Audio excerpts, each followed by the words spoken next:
Greetings from the Lower Wye Valley. Nadolig Llawen, happy Christmas on quite a mild Christmas Eve. We're just down at the finished lavu, going to show something called a non-returnable boomerang. Non-returning boomerang. Now these things are old Stone Age. It's not just Australia they were using boomerangs, they used them all over the world until the bow and arrow came along. And the old Stone Age they would use it with spears.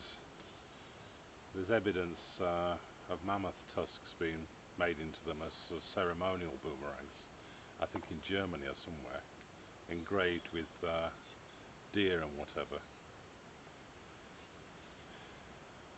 They were pretty lethal with small animals,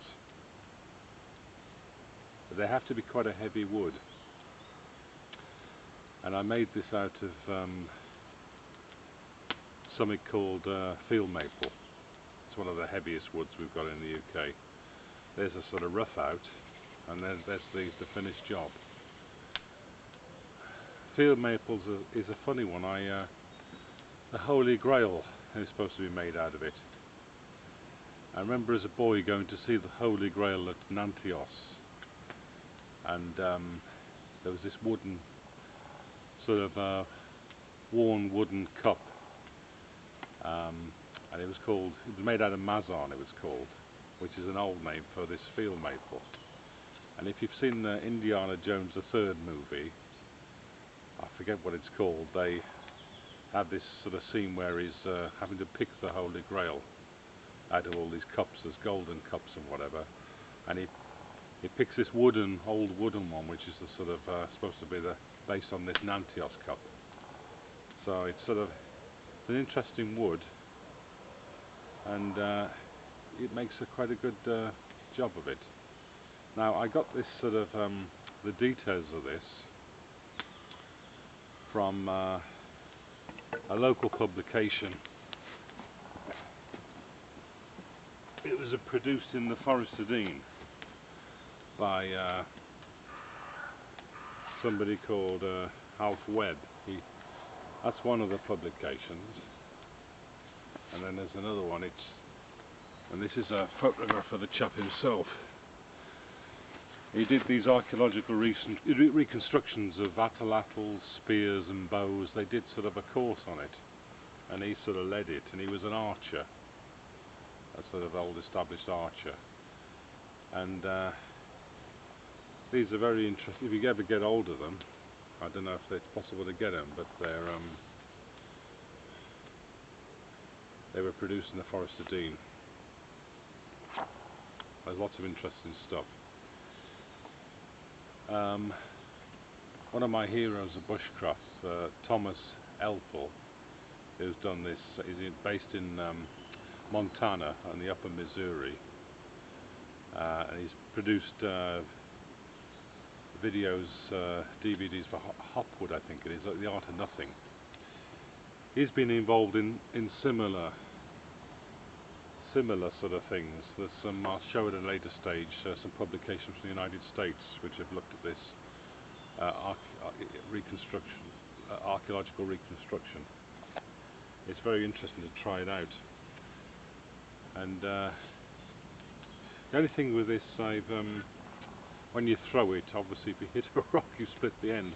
I reckon they would probably bind the ends with sinew to make it long lasting, because if it hits a tree or whatever, it started to split a little bit. So I'm going to bind it and glue it. So I'll try it out in a minute.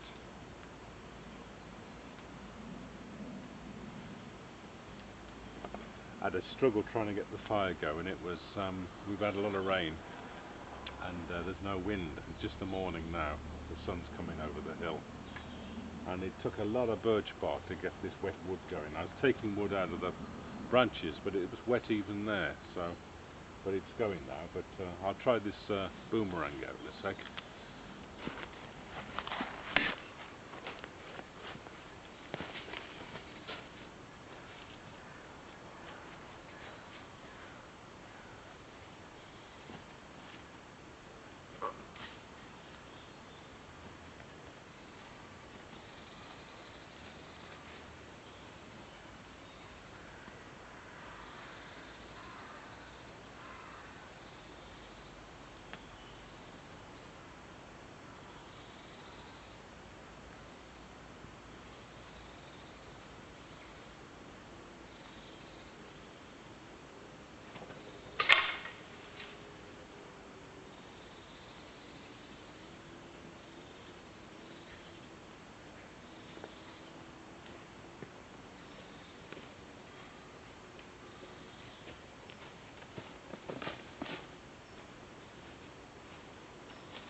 It's a pretty lethal thing. Because it spins round, it makes quite a noise when it's spinning.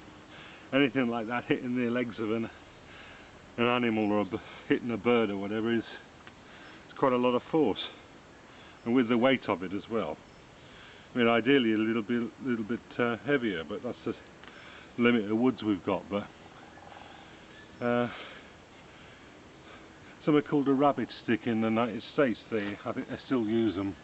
They're not so fashioned as these, they're more like an L shape, and they don't happen to be sort of